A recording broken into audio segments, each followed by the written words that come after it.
देखो, लोकतंत्र को समझने के लिए सबसे पहले आपको जानना पड़ेगा कि लोकतंत्र का मतलब क्या होता है। अब लोकतंत्र को अगर आप जाने तो सबसे पहले इसको संधि विच्छेद कीजिए, तो क्या होगा, लोक और तंत्र। तंत्र का मतलब होता है शासन, क्या होता है, शासन। अब लोक का मतलब होता है लोग, क्या होता है, लोग है ना, और तंत्र मतलब होता है शासन। अब इसको थोड़ा बेटर तरीके से समझिए, होता क्या है ये, लोगों का शासन। किसका शासन, लोगों का शासन, लोगों का शासन। अब लोगों का शासन मतलब, लोगों का शासन कहने का मतलब है कि आप भी यहाँ पे शासन कर सकते हैं क्या, नहीं। इसका एक ये क्राइटेरिया है कि आप 18 प्लस होना पड़ेगा, क्योंकि 18 प्लस के नीचे जो बच्चे होते हैं उसको बच्चे ही बोलेंगे ना, हाँ। उनको मेच्योरिटी होने में कम से कम हमको लगता है, समझदारी आने में बहुत टाइम लगता है। एक छोटे बच्चे को 1000 रुपीज दे और एक बड़े आदमी को 1000 रुपीज दे, दोनों में फर्क क्या रहेगा, फर्क ये रहेगा कि वो जल्दी जाके गुपचुप खा लेगा और बड़ा आदमी पहले जहाँ अच्छा काम रहेगा वो करेगा। तो इसलिए 18 प्लस लिया जाता है ताकि ये मेच्योर्ड हो जाए कि अब किसको प्रतिनिधित्व बनाना है। प्रतिनिधित्व का मतलब होता है, प्रतिनिधित्व मतलब होता है कि कोई भी एक व्यक्ति को मुखिया बनाना। क्या करना, मुखिया बनाना। और ये और करता कौन है, लोग करते हैं। कौन करते हैं, लोग। आप लोग नोट करते जाएंगे साथ में, या नोट करने का मौका देंगे। देखिए, रिप्रेजेंटेटिव कहते हैं अंग्रेजी में इसको, इसी को प्रतिनिधित्व कहते हैं। समझ में आ रहा है ना। एक आप लोग यहाँ से लिखवा देंगे हम लोग कि कौन सा इसका डिफिनेशन होगा। सीधा सीधे समझिएगा कि अगर लोकतंत्र से आप क्या समझते हैं तो सीधा बोलिएगा क्या, कि लोकतंत्र का मतलब लोगों का शासन, लोगों का शासन। अब यहाँ पे किन लोग आएंगे, तो 18 प्लस आएंगे, क्योंकि 18 प्लस के बाद ही मेच्योरिटी आता है, यानी समझदारी आता है, और वहां पे कोई भी आदमी को प्रतिनिधित्व बना सकते हैं। प्रतिनिधित्व का मतलब क्या होता है, एक हेड, एक जैसे लोकतंत्र मतलब ये जरूरी नहीं है कि सब जगह पीएम बने, सब जगह जो है अलग अलग व्यवस्था बनाया गया है। जैसे गांव के लिए शुरुआत से अगर देखा जाए तो फैमिली से शुरुआत करें तो फैमिली में है हेड हमारे पिताजी या दादाजी या मम्मी, है ना। उसके बाद फैमिली के बाद आए तो गांव, गांव में एक होते हैं सरपंच, वार्ड सदस्य होते हैं। उसके बाद फिर वार्ड सदस्य के बाद अगर गांव से थोड़ा निकल जाए, किस में आ जाए, गांव के बाद प्रखंड में आ जाए, तो प्रखंड में भी होते हैं बीडीओ, जिसको बोलते हैं ब्लॉक डेवलपमेंट ऑफिसर। क्या बोलते हैं, यानी कि प्रखंड को देखरेख कौन करेंगे, बीडीओ। समझ में आ गया। इसको बोलते हैं हम लोग प्रखंड जिला, सॉरी प्रखंड जिला ब्लॉक डेवलपमेंट ना, तो हो गया प्रखंड विकास पदाधिकारी। प्रखंड विकास पदाधिकारी यानी कि बीडीओ, ये मैम भी होते हैं, सर भी होते हैं, ठीक है। और ये चेंज होते रहते हैं, अलग अलग जगह पे काम करते हैं। दूसरा चीज, अब प्रखंड के बाद जिला में आते हैं, तो जिला में भी होते हैं जिसको बोलते हैं डीसी, डिस्ट्रिक्ट कलेक्टर, है ना। इनको अगर शॉर्ट फॉर्म में बोला जाए तो आईएएस, सबसे पहले डिस्ट्रिक्ट कलेक्टर ही बनाया जाता है उनको। बहुत टफेस्ट एग्जाम होता है ये, इंडियाज का सबसे टफेस्ट एग्जाम है ये। कौन, यूपीएससी का आईएएस, और आईपीएस और आईएफएस, बहुत अलग अलग चीजें होते हैं। और ये तभी आप कर पाइएगा जब मेहनत पूरा होगा, है ना। हम बहुत सारे नाम बता सकते हैं जो मैम है, सृष्टि जयंत देशमुख मैम, ये मध्य प्रदेश भोपाल की हैं, है ना। और बहुत सारे हैं, ये सबसे अच्छे हमको ये लगते हैं क्योंकि ये बताते हैं कि बच्चों को गाइड कैसे किया जाए। हर स्कूल में जाते हैं, बच्चों का पढ़ाई लिखाई देखते हैं कि कैसा हो रहा है ना। ये डीसी का काम होता है। आगे उस तरीका से स्टेट में चला है, डीसी से, सॉरी जिला से अब किस में आ जाए, स्टेट में। तो स्टेट में बनाने के लिए क्या रखा गया है, सीएम, जिसको बोलते हैं चीफ मिनिस्टर, यानी मुख्यमंत्री होता है ना। आगे हम चले तो पूरा इंडिया के लिए पीएम बनाया जाता है, यानी कि प्राइम मिनिस्टर। क्या बनाया जाता है, उसको भी देख रेख करने के लिए या नियुक्त करने के लिए कोई तो चाहिए। इतना बड़ा साम्राज्य है तो उसको एक आदमी तो चाहिए ही चाहिए। तो उनको नियुक्त करने के लिए एक होते हैं जिसको बोलते हैं प्रेसिडेंट, और एक होते हैं जिसको बोलते हैं जडिशरी, यानी कि मुख्य न्यायाधीश। क्या बोलते हैं, मुख्य न्यायाधीश, यानी इसको बोलते हैं जज। क्या बोलते हैं, यानी देखिए एजुकेशन, इतना पावर होता है एजुकेशन में कि आप कुछ भी बन सकते हैं, सिर्फ चाह लें तो, है ना। लेकिन मेहनत आपको ईमानदारी से करना पड़ेगा। बात समझ में आई। आगे चलते हैं, हम लोग देखते हैं। प्रतिनिधित्व मतलब समझ गए, इसको अंग्रेजी में एक और भी बोल सकते हैं, हेड। क्या बोल सकते हैं, क्या बोल सकते हैं, हेड बोल सकते हैं। चलिए लोकतंत्र का थोड़ा सा डिफिनेशन लिखवा दें या फिर इसको थोड़ा और समझा दें। और समझा दें।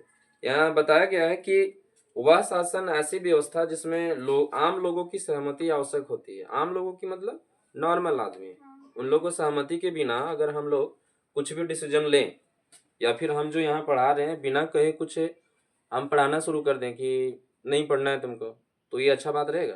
पहले बता लेना होगा ना कि ये चैप्टर पढ़ा रहे हैं, तब तो समझ में आएगा। उस तरीका से हर चीज को ये निर्णय लिया जाता है और निर्णय के बाद उनका सहमति भी होता है, यानी कि निर्णायक डिसीजन जिसको बोलते हैं। तो इसको हम लोग क्या बोलेंगे? लोकतंत्र बोलेंगे। इस तरीका से जो प्रतिनिधित्व बनेगा उसको हम लोग क्या बोलेंगे? लोकतंत्र। अब लोकतंत्र में दो तरीका से होता है वोटिंग, पहला प्रत्यक्ष, दूसरा अप्रत्यक्ष। समझ लीजिए बढ़िया से। पहला को बोलते हैं हम लोग प्रत्यक्ष और दूसरा को बोलते हैं हम लोग अप्रत्यक्ष। अब प्रत्यक्ष हो गया, अप्रत्यक्ष हो गया, इसका मतलब है इसको बोलेंगे अंग्रेजी में डायरेक्ट और इसको बोलेंगे अंग्रेजी में इनडायरेक्ट। समझ में आ गया? तो इनडायरेक्ट का मतलब होता है आप अप्रत्यक्ष तरीके से पीएम सर को वोटिंग करते हैं 18+ वाले, कि डायरेक्ट जाते हैं कि मोदी जी लीजिए, नहीं, ऐसे नहीं होता है ना। और कोई कोई प्रत्यक्ष तरीके से हम लोग वोटिंग करते हैं, मतदान देते हैं, है ना। जैसे गांव का मुखिया, वार्ड सदस्य, उसके बाद सरपंच उसी को बोला जाता है, मुखिया को, या प्रधान भी बोला जाता है ना। तो इस तरीका से ये हो गया डायरेक्टली और इनडायरेक्टली। कैसे हम लोग चुन सकते हैं? मतदान के कितने भाग, किसका? मतदान के कितना टाइप्स होते हैं, कितना तरह से हम लोग चुन सकते हैं प्रतिनिधित्व को? प्रत्यक्ष और अप्रत्यक्ष तरीके से, जिसको हम लोग डायरेक्ट और इनडायरेक्ट बोलते हैं। बात समझ में आ गया? अब यहाँ पे समझिए कि लोकतंत्र का विकास एवं इसकी लोकप्रियता। पहले जो चल रहा था उसको बोलते हैं हम लोग राजतंत्र। क्या बोलते हैं? राजतंत्र मतलब होता है, इसको बोलते हैं अंग्रेजी में मोनार्ची। अंग्रेजी में क्या बोलते हैं? तो मोनार्ची का मतलब होता है कि राजा का ही बेटा राजा बनेगा। आप कितना भी टैलेंटेड क्यों ना हो, आप कितना भी पढ़े लिखे क्यों ना हो, तो पहले राजतंत्र चल रहा था। तो नहीं देख रही थी बाबर का बेटा, बाबर का बेटा हुमायूं, अरे जोर से बोलिए, बाबर का बेटा हो गया हुमायूं, हुमायूं का बेटा हो गया अकबर, अकबर का बेटा सर भूल गए हैं। इस तरीका से पीढ़ी दर पीढ़ी जो है चलते रहता है कि नहीं। और ये क्या था? राजतंत्र था। कोई बीच में अगर चाहता कि राजा हम बनेंगे तो बाबर हो गए या फिर हुमायूं हो गए, तो पहले राजतंत्र चल रहा था ना। कोई बना तो नहीं सकते थे, अगर एप्लीकेबल था तो चाहते नहीं कोई, क्योंकि हम हैं तो राजतंत्र ऐसे ही था व्यवस्था। तो राजतंत्र में ज्यादा लोकप्रियता था नहीं। अब लोकतंत्र आया तो कोई भी बन सकता है। समझ में आया? यहाँ पे अगर हम पीएम सर श्री नरेंद्र दामोदर दास मोदी जी का बात करें तो पहले में एक नॉर्मल आदमी ही थे वो, लेकिन उनके अंदर जो है संकल्प का शक्ति इतना था कि पहले गुजरात के सीएम बने, है ना, और इतना गुजरात को चमका दिए, मतलब कि रोशनी में मतलब बना दिए लोगों को। और गुजरात का आदमी होता ही खतरनाक, सारा आदमी वहीं से मिलेगा। महात्मा गांधी कहाँ के? गुजरात के पोरबंदर नामक स्थान में जन्म लिए। तो वहां से हमको लगता है एक बार हम लोग को जाके घूमना पड़ेगा, नहीं कि वहाँ का मिट्टी में है क्या, हम लोग में क्या नहीं है। हम लोग सब सारे इंडियन हैं, तो इंडियंस में ज्यादा कल्चर हमको लगता है कहीं दूसरे देश में मिलेगा। इसलिए हम प्राउड करते हैं कि हम क्या हैं, इंडियन है। जोर से बोले ना, इंडियन। हाँ, I am an Indian. Okay. अब यहाँ समझिए कि लोकतंत्र का विकास और इसकी लोकप्रियता क्यों बढ़ा। इसको दो भाग में हम लोग समझेंगे, जो अभी बताएं। सबसे पहला राजतंत्र, मिटा दे इसको।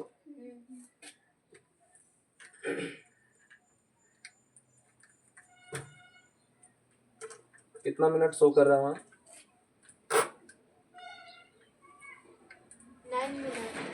9 मिनट। Okay, only 20 minute. तो यहाँ पे देखिए, लोकतंत्र और राजतंत्र में दोनों में लोकप्रियता इसका मिला, है ना। लोकप्रियता किसका मिला? लोकतंत्र का। राजतंत्र में होता था कि राजा का ही बेटा राजा बनेगा, उसको राजतंत्र बोलते थे। मोनार्ची इसको अंग्रेजी में बोलते हैं, लिख लीजिए अगर नहीं आता है तो। राजतंत्र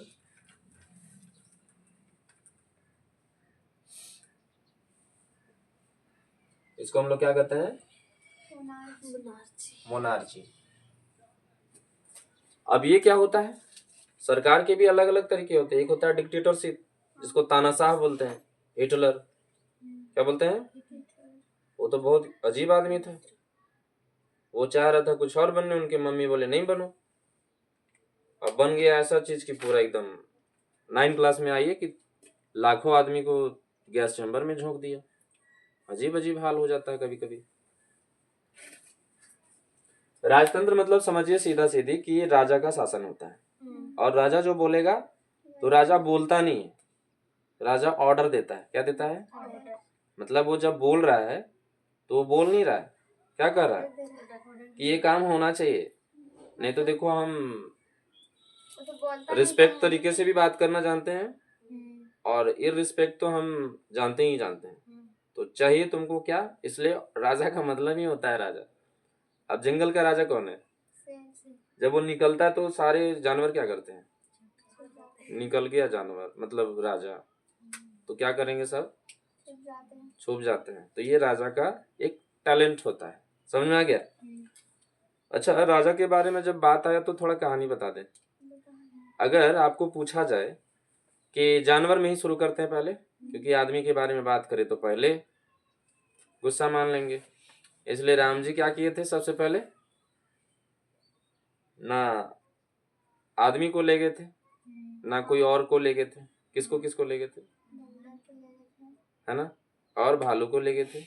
अलग अलग नाम था सबका। भालू का नाम था जामवंत जी, और बंदरों में तो अलग अलग बंदर। उसमें से एक ग्रेट, बहुत सारे परेशान किए हो, है ना? और भी कहानी बताएंगे। तो पहले ये कहानी सुनिए, बहुत अच्छा लगेगा। जंगल का राजा कौन होता है? शेर होता है। आप बताइए कि इसमें से सबसे पहला अगर बताया जाए तो चालाक जानवर कौन होता है? लोमड़ी। इससे ज्यादा चालाक कोई? हाँ। दूसरा, अगर लंबा में देखा जाए तो सबसे लंबा कौन है? जिसका गर्दन पूरा लंबा? नहीं, जिराफ। पता है? तीसरा, जिराफ के बाद अगर देखा जाए तो सबसे भारी वाला जानवर? हाथी। और सबसे तेज दौड़ने वाला जानवर? चीता। और भी कुछ जानवर वैसे हैं। सबसे लंबा यानी लंबाई वाला जानवर? सांप। नीचे में और कोई क्वालिटी? बहुत सारा है। इस तरीके से जानवर को देखें तो ये चालाक है, ये बहुत लंबा है, ये बहुत भारी है, ये बहुत तेज दौड़ता है, ये भी बहुत विषैला है। लेकिन सभी जानवर में से राजा तो सिर्फ यही है ना। अब इसके बारे में बात करते हैं। इसके पास दिमाग ज्यादा है? नहीं है ज्यादा, दिमाग लगाता ही नहीं है। कितना दिमाग है रे? उसको भूख लगता है, सिंपल खाना है। दूसरा, यहाँ भी समझ लीजिए आप, जिराफ लायन से ज्यादा बड़ा है या छोटा है? बड़ा है। जिराफ बड़ा है ना? लायन क्या है? छोटा है। हाथी क्या है? हाथी तो हमको लगता है कि शेर को देखे और हाथी को ये कॉन्फिडेंट हो जाए कि हम एक लात मारेंगे तो 15 नंबर से उठाएंगे तो 3 नंबर में गिरेगा ही गिरेगा। इतना जोर मार सकता है हाथी? नहीं मार सकता है। लेकिन हाथी को भी डर है, कहीं हमारे माथा पे चढ़ के तांडव करे लगा तो गड़बड़ हो जाएगा। ये कॉन्फिडेंट लेवल गिरा देता है। ये कौन? शेर हाथी को। अभी हम बात करें कि बाहर बहुत सारा बकरी जो है में कर रही है, कुछ प्रभाव पड़ेगा? और सिर्फ ये बोल दें कि बाहर शेर यहाँ पे गुर्रा रहा है, क्या करेंगे? सर दरवाजा तो पहले लगाएंगे और तब तक रहेंगे जब तक भूख भी लगे। 2 दिन 4 दिन रह जाएंगे लेकिन बाहर नहीं जाएंगे। ये शेर का सिर्फ नाम से ये हुआ है, और दिख जाएगा तो यही होता है राजा का। राजा इसी को कहते हैं, रूल करता है। इसके पास ना ज्यादा चालाकी है, ना लंबा है, ना भारी है, ना तेज दौड़ता है, ना ज्यादा नीचे में देखे जाए तो लंबाई है। इसके पास एक कॉमन चीज है, क्या पता है? Confident level. क्या कहते हैं? Confident level. कॉन्फिडेंस इसके पास इतना है जो और जानवर के पास नहीं है। ये क्या करता है, जब इसको हंटिंग यानी शिकार करना होता है तो ये अकेला निकलता है। क्या करता है?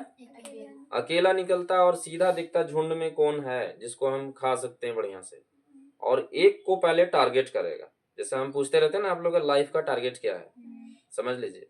एक को टारगेट करता है और सीधा बोलता है इसी को अटैक करेंगे, बाकी भूल जाता है। जैसे डीएसएलआर कैमरा होता है ना, एक को फोकस करेगा, बाकी अगल बगल में ब्लर। वैसे ही शेर का, अच्छा शेर को जब देखते हैं ना तो लगता है कि एकदम बिल्ली का छोटा रूप है कि नहीं, लेकिन जब चिल्लाता है गुर्राता है तो मम्मी पापा बचाओ, आ गया पता नहीं कहाँ से, ये जंगल का राजा है, घर में आ गया, ऐसे होगा कि नहीं। तो ये कॉन्फिडेंट लेवल इसका बहुत ज्यादा है। आप समझिए हिरन और शेर में हारता क्यों है हिरन। हिरन का स्पीड लगभग 300 से ऊपर, और शेर का स्पीड या चीता का स्पीड, चीता का नहीं, शेर का स्पीड, बाघ का स्पीड उससे कम, हिरन से कम, लेकिन फिर भी हिरन मारा जाता है। क्यों? क्योंकि पीछे मुड़ मुड़ के देखते बिल्कुल सही। हिरन के पास डर है। हिरन के पास क्या है? हैं। डर है कि पता नहीं शेर कितना दूर हमको दौड़ा के आया। हाँ। तो कभी कभी दौड़ते दौड़ते ये देखता है पीछे कि कितना दूर आया, और ये क्या करता है, जितना बार इसको देखता है इसका कॉन्फिडेंट लेवल हाई होता है, और जितना बार ये पीछे मुड़ के देखता है इसका कॉन्फिडेंट लेवल डाउन होता है।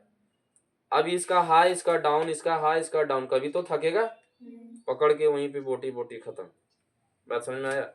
एक लाइन यहाँ पे अंग्रेजी में बोलते हैं कि अगर आपको जिंदगी में सरवाइव करना है, क्या करना है? सर्वाइव।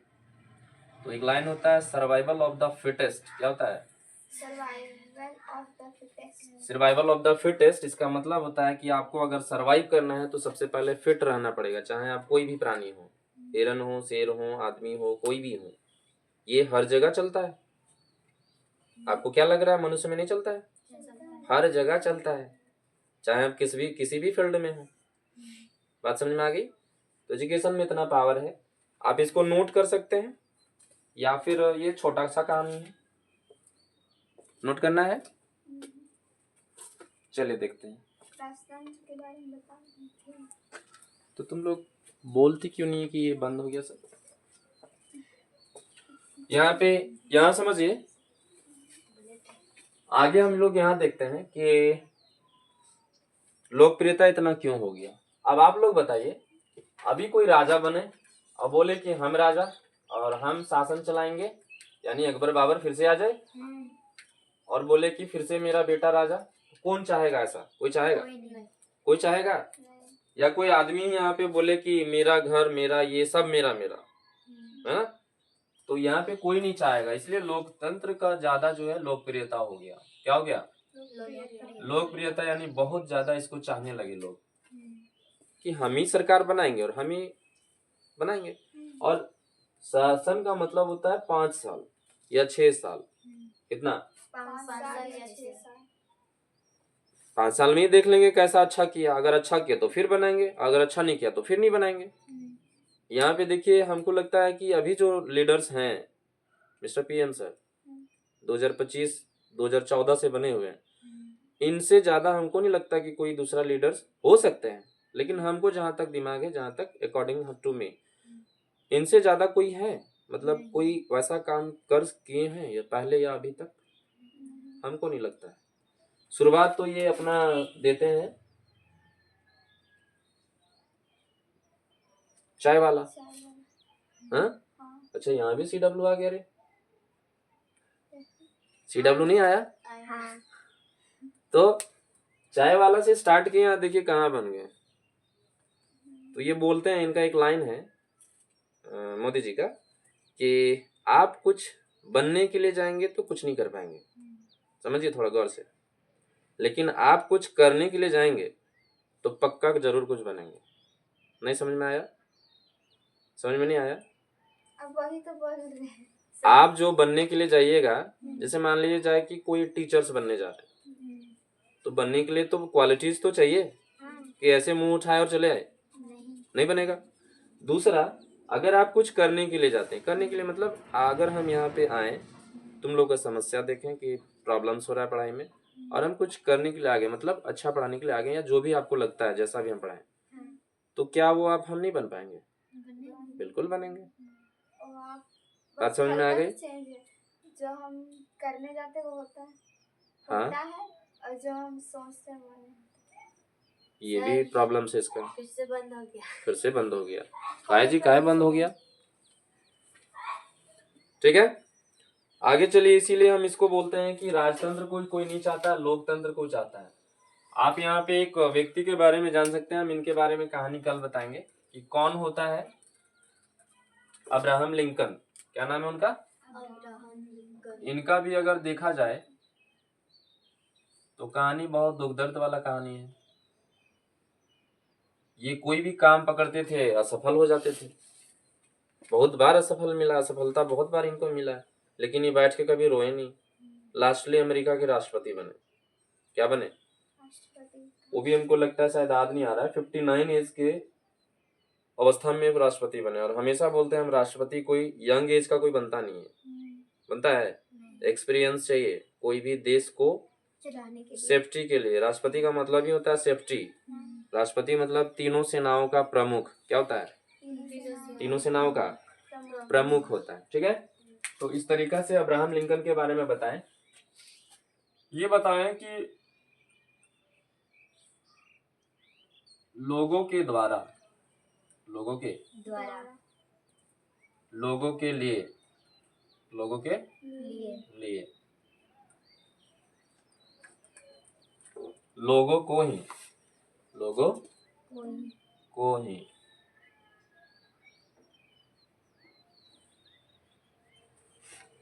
एक प्रतिनिधित्व, एक प्रतिनिधित्व का चुनाव करना। क्या? चुनाव करना, सिलेक्शन करना क्या कहलाता है? क्या कहलाता है? लोकतंत्र कहलाता है। ठीक है, ये बोले थे कौन? Abraham Lincoln. ठीक है, हम एडिट करके दिखा देंगे कि अब्राहम लिंकन है कौन, फोटो दिखा देंगे, उनका नाम लिख देंगे। बहुत असफलता मिला इनको, लेकिन ये कभी रोए नहीं बैठ के। लास्टली ये बन जाते हैं कहाँ के? अमेरिका के राष्ट्रपति। अब सोचो अमेरिका छोटा मोटा। अब इसमें समझ में आ गया लोकतंत्र में सरकार का चयन कैसे होता है। 18+ वाले यहाँ पे आते हैं और किसी एक प्रतिनिधित्व को चुनते हैं जो क्वालिफाई हो, वेल एजुकेटेड हो, है ना, समस्या से डरता ना हो। नेता उसी को बोलते हैं, लीडर उसी को बोलते हैं। नहीं तो आधा आदमी पढ़ा लिखा जो रहेगा ना, समस्या देखेगा भाग जाएगा। और लीडर्स का काम ये नहीं होता, वो समस्या देखेगा, समस्या को बोलेगा आई एम कमिंग, फिर जाके पूछता है हाउ आर यू। क्या पूछता है रे? किसको? समस्या को। फिर समस्या बोलता है कि आ गए फिर से परेशान करने। समस्या मतलब हम परेशान करेंगे, आप ही परेशान कर देते हैं हमको। ये प्रॉब्लम्स को खत्म करना। अब थोड़ा समझते हैं कि भारत में लोकतंत्र कैसे आता है ना। लिखिए फटाफट।